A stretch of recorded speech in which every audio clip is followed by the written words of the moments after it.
El año marcaba 1784, y el puerto de Veracruz respiraba sal, humedad y decadencia humana constante. El aire espeso arrastraba olores de madera podrida y cuerpos hacinados tras travesías interminables desde África Occidental. La mañana caía pesada sobre los techos de cal y treja del mercado principal abarrotado. El sol vertical quemaba sin compasión mientras comerciantes y oficiales esperaban la subasta con fría impaciencia. Los barcos negreros habían llegado 3 días antes cargados con vidas convertidas en mercancía. Las cadenas aún resonaban en la memoria del puerto como un eco imposible de ignorar. El bullicio no era alegría ni comercio vibrante, sino un ruido incómodo lleno de silencios culpables. La ciudad parecía evitar escucharse a sí misma con claridad para no enfrentar su propia brutalidad. Frutas tropicales se vendían junto a cuerpos humanos con la misma lógica mercantil sin distinción moral. Los cargadores y funcionarios convivían en un escenario donde la injusticia era rutina cotidiana. Frailes caminaban con ojos bajos, evitando mirar lo que sus conciencias no podían justificar completamente. Mulatos libres comerciaban con orgullo cauteloso, sabiendo que su libertad era frágil y vigilada. Veracruz era una herida abierta donde el comercio sostenía tanto riqueza como miseria sin equilibrio. Todo lo que entraba y salía del imperio pasaba por ese punto donde el dolor se contaba en números. La compraventa de personas se había convertido en sistema organizado y aceptado sin cuestionamientos reales. Las vidas se reducían a registros contables que nadie leía con humanidad alguna. Don Edmundo Villafuerte llegó tras 12 días de viaje desde Oaxaca con propósito claro y decidido. No era un hombre que viajara sin razón ni gastara energía en asuntos que no le beneficiaran directamente. Tenía 43 años, con cuerpo fuerte y mirada de quien nunca se disculpa por nada. Sus manos callosas recordaban un pasado de esfuerzo, aunque ahora gobernaba desde el poder adquirido. Vestía de negro, con elegancia sobria, que hablaba de riqueza reciente disfrazada de tradición antigua. Portaba una daga heredada, símbolo de violencia y legado familiar que nunca cuestionó. Su título de varón había sido comprado como tantas otras cosas que el dinero podía adquirir. Para él el poder y su identidad eran lo mismo, sin separación ni duda alguna. En su hacienda no tenía nombre propio, solo era el varón absoluto para todos. Ese título había reemplazado cualquier rastro de humanidad que pudiera haber existido antes. Aquella mañana, entre gritos y cadenas, vio a la mujer que cambiaría su destino completo. No fue su cuerpo lo que llamó su atención, sino algo más profundo e imposible de explicar. Su cabello negro caía liso hasta la cintura, rompiendo toda expectativa de quienes la observaban. Parecía una cascada de oscuridad ordenada que contrastaba con el caos del mercado. Su piel brillaba bajo el sol, con intensidad mineral que absorbía la luz sin reflejarla completamente. Su postura recta negaba la sumisión que el subastador intentaba imponer con sus palabras. La llamaban pieza dócil, pero su presencia desmentía cada afirmación con silenciosa dignidad. No había miedo en su forma de estar, sino una calma distinta y peligrosa. Cuando giró el rostro, Edmundo vio sus ojos completamente grises e imposibles de clasificar. No eran comunes ni encajaban en categorías conocidas por quienes comerciaban con personas. Eran ojos como cielo antes de tormenta, profundos y cargados de un conocimiento oculto. En ellos no había súplica, sino una espera paciente que inquietaba incluso a los coberosos. Ella miraba el horizonte como si el mercado no existiera realmente a su alrededor. Su calma no era resignación, sino estrategia silenciosa que nadie entendía. El subastador la llamó pieza 14, reduciendo su identidad a un número más. Edmundo pagó el doble sin negociar, demostrando su poder sin necesidad de palabras. El vendedor firmó satisfecho, mientras el dinero sellaba el destino de la mujer sin discusión. Edmundo ni siquiera revisó los documentos porque no necesitaba hacerlo jamás. Para los poderosos la verificación era innecesaria, pues el mundo ya les pertenecía. Tomó posesión sin mirar atrás, como quien adquiere un objeto más para su dominio. Antes de continuar, el momento quedó suspendido, como si algo invisible hubiera cambiado. El mercado siguió su ritmo, pero algo en el aire se volvió distinto y tenso. Edmundo entregó las cadenas al capataz con instrucciones claras y frías. Ordenó limpieza, silencio y distancia, como si quisiera controlar incluso el lenguaje. El nombre de la mujer era Yara, aunque nadie lo usaría en la hacienda. Su identidad quedaría oculta bajo etiquetas que el sistema imponía sin piedad.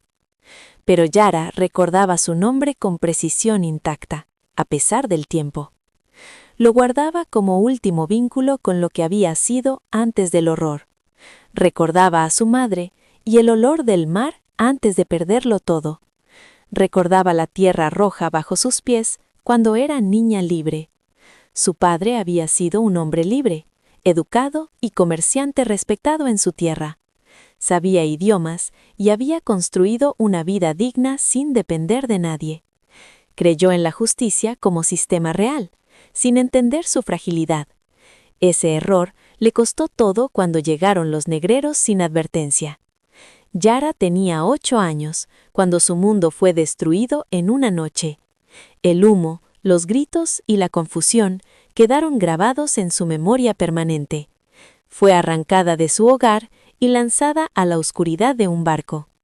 El océano se convirtió en frontera irreversible entre su pasado y su destino. Aprendió a no mostrar dolor porque la visibilidad era un riesgo mortal. Desde entonces, su supervivencia dependió de observar y esperar en silencio. Pasó años en diferentes lugares, aprendiendo idiomas y conocimientos útiles. Absorbió saberes de curanderas sobre plantas que curan y destruyen. Su mente se convirtió en herramienta principal en un mundo que negaba su humanidad. Cada experiencia fue registrada como preparación para algo que aún no comprendía. Cuando llegó a Veracruz, tenía 26 años y una voluntad intacta. Había sobrevivido donde muchos no lo lograron, y eso la hacía diferente.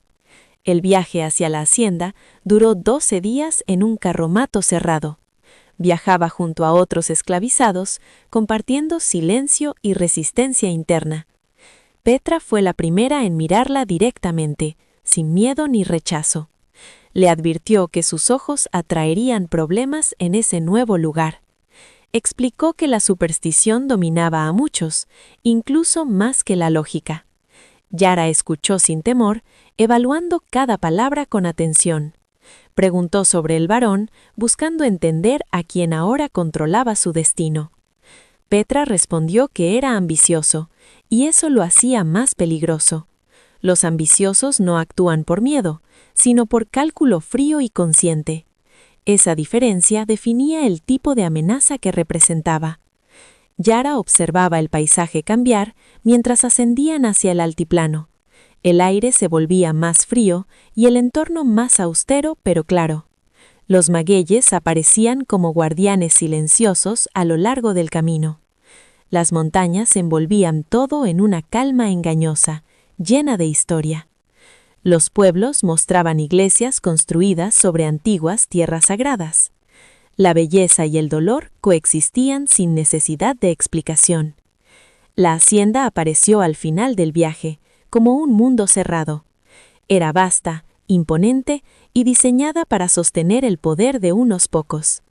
Las plantaciones se extendían hasta donde alcanzaba la vista, sin interrupción. El trabajo forzado mantenía ese sistema funcionando sin descanso. La casa principal dominaba el paisaje, con arquitectura imponente y fría. Cada detalle reflejaba control, orden y jerarquía absoluta. Al llegar, nadie habló, solo observaron en silencio aprendido. La curiosidad era peligrosa, y todos lo sabían perfectamente. Edmundo descendió sin mirar atrás, reafirmando su dominio sobre todo. Caminó hacia su casa como quien regresa a su territorio natural. Su esposa lo esperaba en el corredor, con presencia rígida y contenida. Su rostro mostraba el desgaste de años dentro de un sistema opresivo. Denuncien de inmediato, mientras la tensión se espesaba en el aire. Los nombres flotaban como acusaciones imposibles de retirar. Los capataces blancos, el administrador y el veterinario Ollanga. La habitación cayó en un silencio denso, cargado de miedo. Don Baltasar levantó la vista bruscamente desde su asiento. Su rostro se enrojeció con una ira que parecía contenida. «Cuida tus palabras, Aurelio», dijo con firme voz y grave. Pero el joven estalló sin medir consecuencias ni respeto. «Ese hombre tiene más libertad que yo en esta hacienda. Camina donde quiere y todos le obedecen sin cuestionar. Las mujeres lo siguen en silencio, como si fuera un amo. ¿Y los niños, padre? Todos tienen sus ojos dorados». Don Baltasar se puso de pie, golpeando el suelo. Su bastón resonó como un disparo en la sala. «Yanga me salvó la vida hace 10 años, cuando bandidos atacaron el convoy rumbo a Veracruz. Mató a 3 hombres con sus propias manos y me protegió sin dudarlo ni un segundo. Ha sido leal, ha trabajado sin descanso y ha hecho prosperar esta hacienda como nadie. No permitiré acusaciones sin pruebas claras», respondió con autoridad que no admitía réplica. «Entonces busquemos pruebas», dijo Aurelio fríamente. «Interroguemos a las mujeres una por una. Si es inocente, no tendrá nada que temer, pero si es culpable, lo sabremos sin dudas». La discusión revelaba algo más profundo que un conflicto. Era el choque de 2 formas de ver el mundo. Don Baltasar había aprendido con los años que la realidad rara vez es simple o absoluta. Aurelio, en cambio, veía todo en blanco y negro. Orden contra caos, sin espacio para matices. Esa misma noche llegó doña Ifigenia con el padre Anselmo. Traían consigo un aire de preocupación silenciosa. La mujer tenía el rostro marcado por el sol y por años de dolor que nunca desaparecieron. Había vivido un matrimonio lleno de violencia y encontró alivio cuando la muerte llegó a su esposo. Desde entonces protegía a las mujeres de la hacienda como si fueran hijas que debía resguardar. «He hablado con ellas», dijo con voz temblorosa, «pero ninguna quiere decir quién es el padre. Algunas lloran, otras callan sin moverse, pero todas comparten el mismo silencio extraño». Aurelio bufó con desprecio ante esas palabras. Dijo que solo protegían a su agresor. El padre Anselmo negó lentamente con tristeza. Había visto demasiado para creer algo tan simple. Lo que vi en sus rostros no era miedo, era algo más profundo, algo difícil de entender. Una de ellas dijo palabras que no olvido. Habló de cadenas invisibles y sacrificio. Aurelio despreció aquello como superstición, pero don Baltasar impuso un límite claro. «No habrá torturas en mi hacienda», dijo con firmeza. «La verdad debe encontrarse sin crueldad». Esa noche, mientras la luna iluminaba los campos, Yanga caminaba en silencio por su ruta habitual. Recogía hierbas como había aprendido en su infancia, antes de que su vida fuera destruida. Pero no estaba solo. 3 hombres lo seguían, ocultos en la oscuridad, esperando el momento. Javier Alcántara lideraba la vigilancia, un hombre marcado por su propia historia dolorosa. Lo habían observado durante semanas sin descanso, esperando encontrar pruebas de culpabilidad. Pero esa noche Yanga tomó otro camino, uno que llevaba a un lugar olvidado. Los hombres lo siguieron con cautela creciente, hasta llegar a un claro iluminado por la luna. Allí vieron algo que nunca esperaban. 28 mujeres formaban un círculo perfecto, cada una con un niño en brazos, como si fueran guardianas de un secreto sagrado. Yanga se arrodilló en el centro, con la cabeza inclinada en reverencia. Una mujer habló en lengua desconocida, con respeto profundo y emoción contenida. «Los niños crecen fuertes gracias a ti. Tu sangre los protege de este mundo». Yanga levantó la vista con ojos brillantes, como brasas encendidas bajo la luna. «Los amos sospechan», dijo con voz grave, «y buscan respuestas que no deben encontrar. Si descubren la verdad, nos separarán y destruirán todo lo que hemos construido». Las mujeres escuchaban en silencio absoluto, comprendiendo el peso de cada palabra. Una de ellas preguntó con temor contenido, «¿Cuánto tiempo podrán guardar el secreto?». Yanga respondió con dolor visible. Su libertad era solo una ilusión incompleta. Trabajaba para comprar la libertad de todas, sacrificando cada parte de su propia vida. Mostró un documento protegido con cuidado. Era la libertad de 4 de ellas. El llanto llenó el claro bajo la luna, mezcla de esperanza y tristeza profunda. En 5 años todas eran libres, prometió con una determinación inquebrantable. Pero necesitan guardar el secreto, porque todo depende de ese silencio. Las mujeres juraron protegerlo hasta la muerte, sus voces unidas en lenguas distintas. Javier observaba escondido sin poder creer. Todo lo que pensaba se desmoronaba. No había monstruo, solo sacrificio. No había crimen, solo amor imposible. La reunión terminó lentamente en la noche. Cada madre regresó con su hijo. Yanga quedó solo bajo el cielo, cargando el peso de su decisión. La verdad permanecía oculta en la oscuridad, pero brillaba con fuerza en los corazones. Y esa noche cambió todo para siempre, aunque nadie en la hacienda lo supiera todavía. Puedes retirarte, y asegúrate de cerrar bien la puerta al salir esta noche. La voz fue firme, pero escondía una inquietud que Yara supo reconocer al instante. Esa noche, recostada en su patre, escuchaba los grillos cantar sin descanso. La luna dibujaba rectángulos de luz fría sobre el suelo de tierra apisonada. Repasó cada palabra con la precisión que había aprendido para sobrevivir. Analizaba a los poderosos como otros analizan mapas antes de una batalla. La pregunta sobre la lectura no había sido casual ni inocente. Había sido una prueba cuidadosamente disfrazada de curiosidad. Edmundo quería saber si ella podía descifrar algo específico en esa hacienda. Eso significaba que existía algo oculto que necesitaba mantenerse bajo control. Yara entendió que no bastaba con obedecer y permanecer invisible. Era momento de observar con más atención que nunca. Comenzó a buscar, pero no de forma evidente ni arriesgada. Se movía como sombra dentro de la rutina que nadie cuestionaba. Mientras limpiaba el estudio, leía los papeles dejados sobre el escritorio. Lo hacía rápido, aprovechando segundos que otros considerarían insignificantes. Ordenando libros, memorizaba títulos, fechas y anotaciones marginales.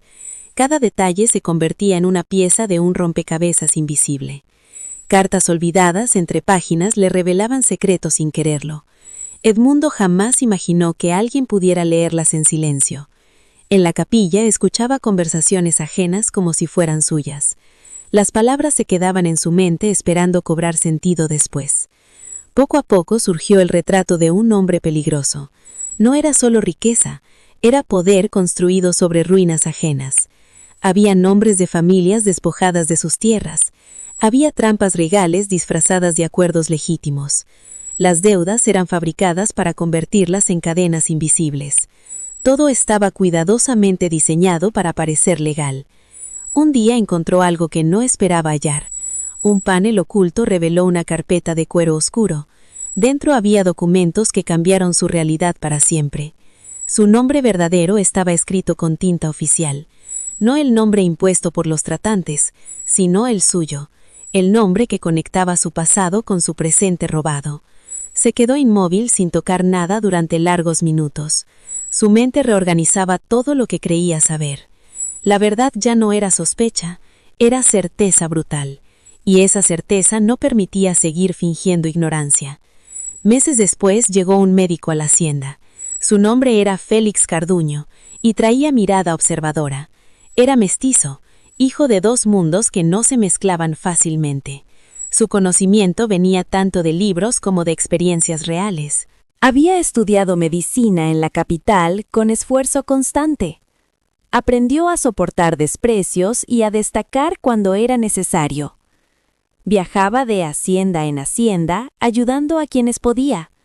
Su presencia traía respuestas, pero también nuevas preguntas. Fue llamado por una enfermedad sospechosa entre trabajadores. Edmundo describió la situación con inquietud disfrazada de control. Cuando Yara abrió la puerta, él se detuvo un instante. Sus ojos grises lo sorprendieron más de lo esperado. Ella notó ese segundo de duda sin decir nada. Había aprendido a leer reacciones mínimas como señales importantes. Lo condujo por los pasillos con paso firme y silencioso. Félix observaba todo como si analizara un organismo vivo. Nada escapaba a su atención, ni siquiera la postura de Yara. Había algo en ella que no encajaba con el entorno. No parecía resignada ni sumisa como los demás. Su presencia tenía una fuerza difícil de explicar. La enfermedad resultó ser una infección por agua contaminada. El diagnóstico fue rápido y preciso. Recomendó hervir el agua y tratar el origen del problema. Edmundo escuchó sin mostrar demasiado interés. Esa indiferencia despertó sospechas en el médico. Algo más estaba ocurriendo en ese lugar. Durante la cena, sus miradas se cruzaron varias veces. Cada encuentro duró apenas un segundo, pero fue suficiente. Él notó su precisión al hablar español. Eso no era común en alguien en su posición. Esa noche escribió sus observaciones en un cuaderno. Sabía que había algo importante que aún no entendía. Decidió quedarse más tiempo con una excusa médica. Quería observar mejor lo que ocurría en la hacienda. En la cocina habló con el cocinero sobre plantas medicinales. La conversación reveló más silencios que palabras. Basilio mencionó una muerte extraña del año anterior. Un hombre sano que murió en pocos días sin explicación clara. El médico escuchó atentamente sin interrumpir. Guardó esa información como un síntoma sin diagnóstico. Días después ocurrieron hechos inquietantes en la hacienda. Animales aparecieron muertos sin causa visible. Las plantas comenzaron a marchitarse desde dentro. Era algo que nadie había visto antes. El miedo comenzó a circular entre los trabajadores. Se hablaba en voz baja de cosas inexplicables. Edmundo recorrió los campos con tensión evidente. No encontrar respuestas lo alteraba más que cualquier problema. Esa noche llamó a Yara a su estudio. El ambiente era diferente, cargado y extraño. Las velas proyectaban sombras que deformaban el espacio. Todo parecía más oscuro de lo habitual. Él no se sentó. Permaneció de pie junto a la ventana. Su copa de vino permanecía intacta en su mano. Le preguntó si sabía algo de lo ocurrido en el campo. Ella respondió con calma y precisión. Él insistió con tono más directo y calculado. La tensión en la habitación aumentó lentamente. Mencionó rumores que la vinculaban con lo sucedido. Habló de supersticiones y miedo entre los trabajadores. Ella respondió sin alterarse ni retroceder. Sabía que mostrar miedo no la protegería. Él se acercó un paso más, observándola fijamente. Había algo en su mirada difícil de definir. No era solo amenaza ni solo curiosidad. Era una mezcla inquietante de emociones. Le preguntó por qué no le tenía miedo. La pregunta parecía surgir de un lugar más profundo. Ella respondió con sinceridad controlada. Tenía miedo, pero había aprendido a ocultarlo. El silencio entre ambos se volvió pesado. Ninguno apartó la mirada durante varios segundos.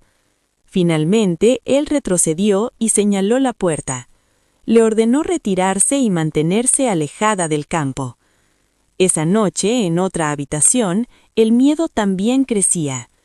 Doña Inés pidió compañía sin explicar razones. Petra aceptó sin hacer preguntas innecesarias. Había aprendido a reconocer el miedo oculto. La casa entera parecía contener una tensión invisible. Algo estaba cambiando sin que nadie pudiera detenerlo. Inés no podía nombrar lo que sentía exactamente, pero sabía que no era algo pasajero. Desde la llegada de Yara, todo parecía distinto, como si una fuerza silenciosa hubiera alterado el equilibrio. Era un cambio lento, pero inevitable, como el agua que erosiona la piedra sin ser vista. La hacienda respiraba secretos en cada rincón oscuro, y cada papel ocultaba una verdad que aún no tenía nombre. Inés caminaba por los pasillos con una inquietud creciente, sintiendo que algo invisible la empujaba a mirar más allá. Las conversaciones que escuchaba desde el corredor eran fragmentos rotos de algo más grande. Nombres repetidos, fechas alteradas y silencios incómodos que parecían esconder más de lo que decían. Los documentos sobre el escritorio de Edmundo parecían incomprensibles al principio, pero entre líneas confusas había patrones que comenzaban a formarse en su mente. No entendía términos legales ni registros comerciales. Aún así, su intuición le decía que algo estaba profundamente mal. Encontró una carta distinta a las demás. No era la letra de Edmundo, ni seguía el mismo tono frío de sus escritos. La leyó una vez con confusión. La leyó 2 veces con sospecha. La tercera vez sintió miedo. Había algo en ese mensaje que no debía existir. Guardó la carta bajo su almohada esa noche. El sueño no llegó, solo pensamientos que giraban sin descanso. A la mañana siguiente, tomó una decisión impulsiva. Necesitaba respuestas y sabía exactamente a quién acudir. Buscó a Yara en el corredor trasero. Ella sacudía una alfombra con movimientos repetitivos y silenciosos. Inés se acercó sin decir palabra. Extendió la carta como si fuera una prueba irrefutable. Yara la miró primero a ella. Luego miró la carta con una expresión que cambió en un instante. Sus ojos se endurecieron. Su respiración se volvió más lenta, más controlada. ¿Dónde encontró esto?, preguntó en voz baja. Inés respondió sin rodeos, sin esconder nada. En los papeles de mi marido, hace 2 días. Yara tomó la carta con manos firmes. No temblaban, pero su silencio lo decía todo. Era mi padre, dijo finalmente. El aire entre ambas se volvió pesado. Inés no supo qué decir. Las palabras parecían inútiles ante esa verdad. El viento movía los agaves afuera. Los pájaros seguían cantando como si nada hubiera cambiado. «Dios mío», murmuró Inés, pero Yara negó lentamente. Dios no tuvo nada que ver con esto. Su voz ya no era resignada, era firme. Algo cambió entre ellas en ese momento. Un reconocimiento silencioso, profundo. 2 mujeres atrapadas en el mismo sistema. 2 historias distintas, pero un mismo encierro. «¿Qué vas a hacer?», preguntó Inés. Yara no dudó en su respuesta. «Lo que tenga que hacer. Nada más, nada menos». Le advirtió que no se involucrara más. Por su propio bien, debía mantenerse al margen. Inés regresó al interior de la casa. Sus pasos eran firmes, pero sus piernas temblaban. Esa noche fue diferente. Una sensación de final flotaba en el aire. El silencio era más profundo que de costumbre, como si la hacienda misma contuviera la respiración. Al amanecer, Basilio caminaba hacia la cocina. Sus pasos eran lentos, marcados por los años. Vio la puerta entreabierta. Eso no era normal en esa casa. Empujó la puerta con cuidado, y entonces la vio. Inés estaba en el suelo, inmóvil, con los ojos abiertos, el vaso roto a su lado, el chocolate derramado formando una mancha oscura. Basilio se arrodilló lentamente. Ya sabía lo que iba a encontrar. El cuerpo estaba frío. No era el frío del descanso, era otro tipo de ausencia. Pero lo que más le perturbó fue su rostro. No era dolor ni enfermedad, era terror, un terror absoluto, inexplicable, como si hubiera visto algo imposible, algo que no debía existir. Mandaron buscar al médico de inmediato. El tiempo parecía avanzar más lento. Edmundo observó el cuerpo en silencio. No había tristeza en su mirada, solo cálculo, solo pensamiento frío. Dio órdenes en voz baja, cada palabra medida con precisión. Luego llamó a Yara. Su mirada se clavó en ella. «Quiero que prepares el cuerpo, tú sola». Yara entendió al instante. Era una trampa cuidadosamente construida. Si algo salía mal, ella sería la culpable. Pero no podía negarse. Preparó el cuerpo con manos expertas. Cada detalle era analizado en silencio. Observó los labios, la coloración de las uñas, la rigidez de la mandíbula. Algo no encajaba. Memorizó todo. Sabía que esa información sería vital. El médico llegó horas después. Examinó el cuerpo con paciencia absoluta. No dijo nada al principio. Se tomó su tiempo. Luego buscó a Yara. La conversación fue en privado. «¿Cómo estaba?», preguntó. Yara dudó por un instante, pero decidió hablar. No podía guardar más silencio. Describió cada detalle, cada señal que había observado. Habló del veneno, del efecto lento y calculado. El médico comprendió de inmediato. La implicación era enorme. Era una acusación peligrosa contra el hombre más poderoso del lugar. Si hablaban sin pruebas, morirían. Así de simple. Necesitaban evidencia, algo que no pudiera ser negado. Esa noche, Yara apareció con una llave. La sostuvo como si pesara más que el metal. «Es del estudio», susurró. «Tienes 1 hora». El médico entró en la habitación. El aire olía a poder y secretos. Buscó en el escritorio. Nada suficiente. Entonces encontró el panel oculio. Y detrás, la verdad. Documentos antiguos. Cartas, recibos, certificados. Una historia completa de traición, de abuso del sistema. El padre de Yara había sido traicionado, asesinado por ambición. Su familia vendida, convertida en propiedad. Todo estaba ahí, negado por años, ahora revelado. Guardó los documentos, salió en silencio. Yara lo esperaba en la oscuridad. No necesitaba preguntar. «Ya lo sabes», dijo, y él asintió. Ahora tenían la verdad, pero la verdad no era suficiente. Necesitaban algo más, algo que pudiera cambiarlo todo. La decisión debía tomarse antes de que cualquier documento llegara a manos de las autoridades. El tiempo se había reducido a un margen estrecho, donde cada segundo pesaba. Félix le sujetó el brazo en la oscuridad, con cuidado contenido. Le pidió que no cruzara una línea de la que no pudiera regresar. Yara permaneció en silencio el tiempo justo para ordenar su respuesta. Cuando habló, su voz no tembló, pero llevaba años de historia. Dijo que su madre murió siendo esclava sin haber conocido libertad. Dijo que su padre fue asesinado lentamente por la misma familia. Confesó que llevaba 16 años siendo propiedad de ese sistema. Aunque nunca se lo dijeron directamente, lo supo siempre. Explicó que la destrucción no era algo que fuera a comenzar ahora, porque lo esencial en ella había sido roto hace mucho tiempo. Aclaró que lo que quedaba no era fragilidad ni miedo, lo que quedaba era decisión. La última noche de Edmundo fue reconstruida tiempo después. Las piezas surgieron de relatos dispersos que alguien decidió unir. Félix escuchó a Basilio con paciencia clínica y humana. También registró las palabras de Petra y 2 trabajadores. Nadie vio todo, pero cada uno vio algo suficiente, y en conjunto, aquello formaba una verdad incompleta pero clara. Esa noche, Edmundo cenó solo por primera vez en semanas. El silencio en la mesa era más pesado que cualquier compañía. Bebió más de lo habitual, sin medir las consecuencias. El alcohol le dio una falsa sensación de control. A las 10 mandó llamar a Yara a su estudio. Las velas ya estaban encendidas cuando ella entró. La puerta se cerró con un sonido seco que nadie olvidó. Lo que ocurrió dentro no tuvo testigos directos. Cerca de la medianoche se escuchó un golpe fuerte. Parecía una silla cayendo contra el suelo. Aurelio se detuvo en el corredor, escuchando con tensión. Había voces, al menos una elevada y descontrolada. Luego llegó un silencio absoluto que duró demasiado. Ese silencio fue más inquietante que cualquier grito. Cuando Aurelio empujó la puerta, la escena lo desconcertó.